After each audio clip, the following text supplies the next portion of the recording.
General અમારે 2 દિવસ અગાઉ મળવાનું થયું હતું, ત્યારે અમારે પ્રાથમિક ચર્ચા બધી થઈ. ચર્ચાના અંતે આજે મળવાનો અમારે ફરીથી નિર્ણય થયો. આજે અમારે એવી રીતે મળવાનું હતું કે સમાજના તમામ આગેવાનો, અમારા ભારતીય જનતા પાર્ટી સાથે જોડાયેલા આગેવાનો, કોંગ્રેસ સાથે જોડાયેલા આગેવાનો અને દલિત સમાજના આમ આગેવાનો બધાની સાથે મળીને અમે એક આ આયોજન કર્યું હતું અને એના ભાગરૂપે આ કોન્ફરન્સ બોલાવવામાં આવી છે. મારી દૃષ્ટિએ મેં કોઈ આવી વાતો સાંભળેલી નથી, પણ આ આજુબાજુમાંથી મને એવી વાત મળેલી કે ભાઈ રાજુભાઈ સોલંકીએ કોઈ મોટા પૈસાનો સોદો કરીને આ સમાધાન કર્યું છે.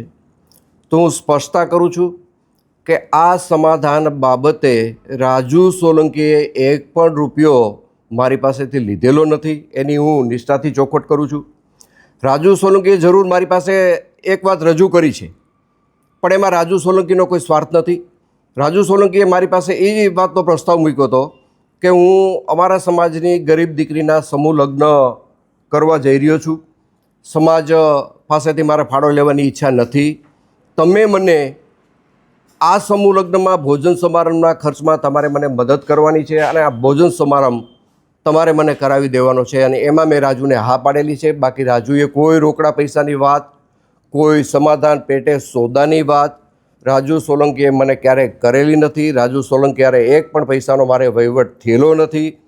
હું બધાને વિનંતી કરું છું કે આ પ્રકરણને અવળે રસ્તે દોરવા માટે, ગુમરાહ કરવા માટે જે વાતો સમાજની વચ્ચે મૂકવામાં આવે છે એમાં મૂળ મુદ્દો પૈસા છે. પૈસાની આ સમાધાનની અંદર કોઈ વાત નથી આવી. પૈસાનો કોઈ સોદો નથી. જે મારી અને રાજુ સોલંકીના પરિવાર વચ્ચેની જે ગેરસમજ હતી એ ગેરસમજ અમે સામે બેસીને દૂર કરી છે. મારે આ પ્રકરણમાં વધારે એવું કહેવું છે કે સમગ્ર પ્રકરણ જ્યારે બન્યું ત્યારે સામાન્ય ઉગ્ર બોલાચાલીનો મામલો હતો. આ મામલો વધીને 2 દિવસમાં બનાવ પછી પૂરો થવાનો હતો, પણ રીબડા અનિરુદ્ધે આખા પ્રકરણને ગેરમાર્ગે દોરવા માટે રાજુ સોલંકીને કાંઈ કીધું, સમાધાનનું કાંઈ આમ વાત કરી, આ તે વાત કરી, પૂરેપૂરા સમાજને ગુમરાહ કરવામાં જો મુખ્ય ફાળો કોઈનો હોય તો રીબડા અનિરુદ્ધનો રહ્યો છે. રાજુ સાથે બેઠા પછી મને ઘણી વાતની ખબર પડી કે આ પ્રકરણમાં રાજુ કંઈ દોષિત છે જ નહીં. અને આ પ્રકરણને અવળો રસ્તો ચીંધાડવા માટે, આખી વાતને ગુમરાહ કરવા માટે અને પ્રકરણને આખું ડાયવર્ટ કરવા માટે માત્ર ને માત્ર જો આમાં કોઈનો હિસ્સો હોય તો આ પ્રકરણને ગેરમાર્ગે દોરવામાં રીબડા અનિરુદ્ધનો હિસ્સો છે. રાજુ સોલંકીએ ક્યારેય પૈસાની વાત કરી નથી. રાજુ સોલંકીના પુત્ર જે મારી બાજુમાં બેઠો છે સંજય, એમને કોર્ટ સમક્ષ જે કાંઈ બનાવની હકીકત હતી એ હકીકત કોર્ટ સમક્ષ એને રજૂ કરી દીધી છે. વાત હવે પછીના કેસની છે. તમારા કેસની રીતે પણ સમાધાન થઈ ગયું છે, કાયદાની રીતે પણ સમાધાન થઈ ગયું છે અને મૌખિક અમે બેઠા પછી એક પારિવારિક ભાવનાથી અમારી વચ્ચે આ સુખદ અંત આવ્યો છે. આ વસ્તુને કોઈ અવળે રસ્તે ન દોરે, કોઈ જુદી રીતે ન જોવે. રાજુ સોલંકી પણ ભોગ બનીને આવ્યો છે ત્યારે એને કોઈએ કાંઈ કરી દીધું નથી. અનિરુદ્ધે માત્ર ને માત્ર વાતું કરી છે. અનિરુદ્ધ તરફથી રાજુ જેલમાં ગયા પછી કોઈ જાતનો સહકાર મળેલો નથી. રાજુની હાજરીમાં હું કહું છું. આજથી 2 વર્ષ પહેલાં જે ગણેશ ગોંડલ અને સંજુ સોલંકીનો જે ઝઘડો હતો, એ ઝઘડામાં મેં 12 કલાક મથામણ કરી અને એફઆઈઆર દાખલ કરાવી. ત્યારે એક પણ સમાજનો આગેવાન મારી સાથે નહોતો.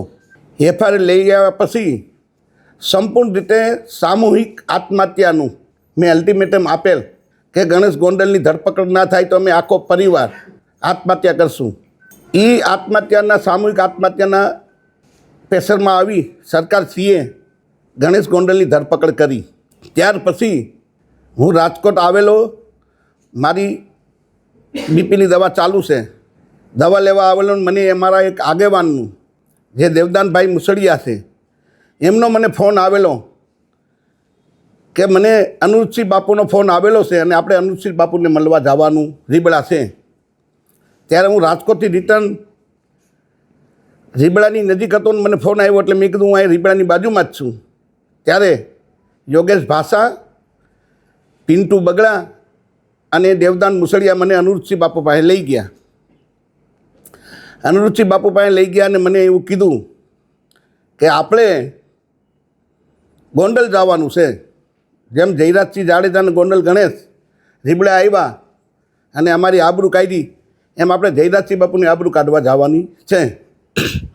તો મને થોડોક રોષ હતો કે મારા દીકરાનું અપહરણ કર્યું, મારા દીકરાને માર્યો. એના અનુસંધાનું એને વાતમાં આવી ગયું. લડાઈ ગોંડલ 20 રીબડાની હતી. આમાં દલિત સમાજને કાંઈ લેવા દેવા નહોતું. પણ દલિત સમાજને ક્યાંક ને ક્યાંક દલિત સમાજના 2-3 રાજકોટ જિલ્લાના આગેવાન, 2-3 જુનાગઢ જિલ્લાના આગેવાન આખા સમાજને ગેરમાર્ગે દોર્યો. મારો સમાજ નિર્દોષ છે, મારા સમાજનામાં ક્યાંય દોષ નથી. સમાજે મને મદદ કરી છે, એ બદલ સમાજનો હું આભારી છું. પણ સમાજના 2-4 આગેવાન જુનાગઢ જિલ્લાના ને 2-4 આગેવાન રાજકોટ જિલ્લાના જે સમાજને ગેરમાર્ગે દોર્યો છે, અને આખું મને સૂચના દેવામાં આવી કે આપણે ગોંડલ જવું છે. અમે ગોંડલ આવ્યા. ગોંડલ આવી અને અમે જયરાજસિંહ બાપુની આબરૂ કાઢી અને જેમ મનુષ્ય બાપુએ કીધું પ્રમાણે મેં બોલ્યા એવું વર્તન કર્યું.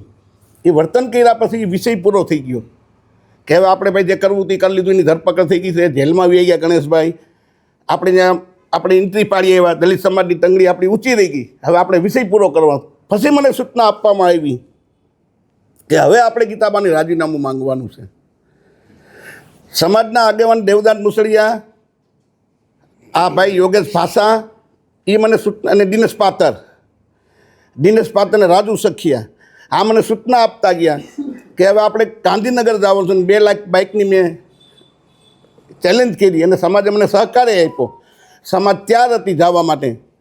પણ ક્યાંક ને ક્યાંક ગેરમાર્ગે અનુરૂપસિંહ બાપુને સમાજના જે આગેવાન છે, અમારા જુનાગઢ જિલ્લાના અને જે રાજકોટ જિલ્લાના 2-3 આગેવાન છે, એને ગેરમાર્ગે આખા સમાજને દોર્યો.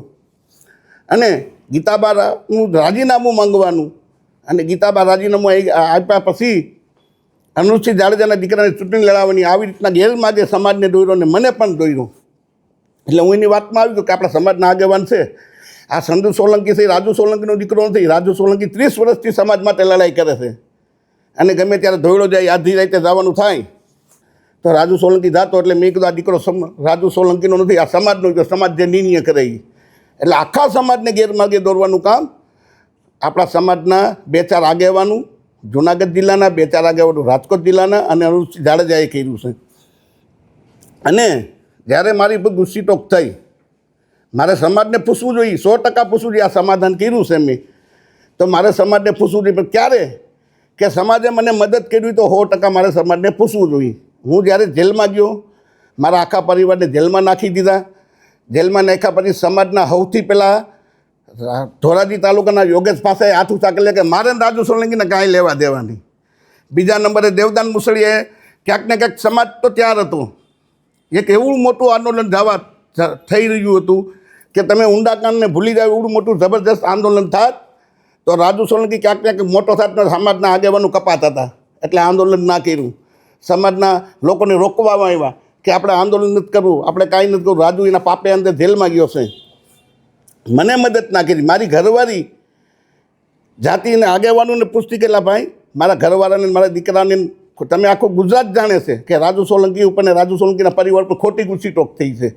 આખો સમાજ જાણે છે. પણ ક્યાંક ને ક્યાંક સમાજના આગેવાનું વહીવટી તંત્રએ સેટિંગ કરીને અમને જેલમાં નાખવામાં આવ્યા. અને જેલમાં ગયા પછી સમાજના આગેવાનું જ અમારા જૂનાગઢ ડીવાયએસપીનું સન્માન કરવા હું કામે ગયા હતા ભાઈ તમે? કેમ કે આ જે જૂનાગઢના ડીવાયએસપી સાહેબ છે તમારા સંબંધી થાય છે. રાજુ સોલંકીને જેલમાં નાખ્યો એ બદલ સમાજના આગેવાનું, જે આ કહેવાતા આગેવાનોને હું નામ દઉં છું, એ સન્માન કરો કે સાહેબ તમે બહુ સારું કર્યું, રાજુ સોલંકીને તમે જેલમાં નાખ્યું. તમે મને મદદ કરી હોત, મારા ઘરવાળાઓને 5 રૂપિયાની મદદ કરી હોત, 5 કિલો બાજરો નાખી હોત, તો મારે 100% સમાજના આગેવાનોને પૂછવું પડે કે તમે મને મદદ કરી છે. હું જેલમાં ગયો તો મને જેલમાંથી બહાર કાઢ્યો છે. અમે મારા પૈસા આવ્યા. પણ લડાઈ રીબડા 20 ગોંડલની હતી અને સમાજને આખાને ગેરમાર્ગે દોર્યો છે.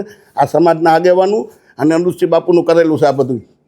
એમાં જયરાજસિંહ જાડેજા અને ગણેશ જાડેજા નિર્દોષ છે અને ખોટા આખા સમાજને ગેરમાર્ગે દોર્યા છે. કાંઈ બોલાઈ ગયું, જય ભીમ, નમો બુદ્ધાય, સમાજ મને માફ કરજો. નહીં, ફરિયાદ ખોટી નહોતી. બનાવ થયો તો, જે બનાવ થયો છે એ બનાવ થયો તો. પણ એક રસ્તો, કોઈ પણ ઝઘડાનું, કોઈ પણ ઝઘડો થાય તેનો રસ્તો એક સમાધાન છે. તો સમાધાન મને કોઈ પ્રેશરથી, કોઈ લાલચથી કે કોઈ દબાણથી મને કારણ રાજુ સખિયાનો એક ઓડિયો જોયો મેં હમણાં, વિડીયો, એમાં રાજુ સખી એમ કહીશ કે રાજુભાઈ સોલંકી 35 લાખ રૂપિયા ભાઈ અનુપસિંહ પાસેથી લેવા, તો જે તે સમયે જયરાજસિંહ બાપુ મારી બાજુમાં બેઠા છે, જે તે સમયે મને 2 કરોડ રૂપિયાની ઓફર હતી, તો હું 2 કરોડ લઉં કે 35 લાખ લઉં? ભાઈ પૈસા જ મારે જોતા હોય તો અનુપસિંહના 35 લાખ ના લો, જયરાજસિંહ બાપુના 2 કરોડ હું લઈ લઉં. આક્ષેપ કરવામાં આવ્યો છે કે મોટી રકમથી સમાજ 1 રૂપિયો લીધો નથી અને મારે પૈસાની જરૂરી નથી. ભાઈ વિરોધમાં ગયો છે, શું કહે? નહીં, સમાજ વિરોધમાં નથી.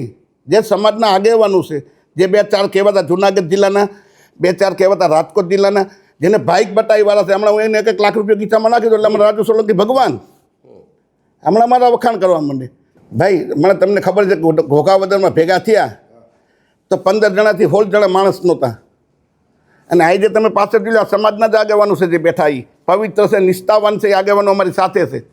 પણ જેને ભાગ બતાવીવાળા છે, જેને પૈસા જોતા છે, જે આની પહેલાં તમને ખબર હોય તો દિનેશ પાટર ઉપર જે કંઈ બનાવ થયો હતો, અને દિનેશ પાત્ર રોતો હતો, એ વિડીયો તમને મેં બતાવી હમણાં, એનો રોતો જ્યારે એ મને વાવડેવા મળ્યા છે કે એ સુરત મિટિંગ થઈ હતી અને સુરતથી કોઈ ચોક્કસ આગેવાનું પાસેથી પૈસા લાવીને આવવાના હતા. એ એટલે આવા એના ધંધા છે. સમાજને હાથ જોડીને વિનંતી છે કે આવા આગેવાનોને વાતોમાં ના આવતા, અને મારે પૂછવું જોઈએ સમાજને. પણ જ્યારે મને સમાજે મદદ કરી હોય તો મારે 100% પૂછવું જોઈએ. કોઈ સમાજના માણસ 1 કિલો તેલ મારે ઘેરે કે 1 કિલો બાજરો આપી ગયા હોય તો મને કહે કે અમે 1 કિલો બાજરો કે 10 રૂપિયા રાજુભાઈને ઘેરે કે એના પરિવારને મદદ કરી છે, તો મારે 100% પૂછવું જોઈએ.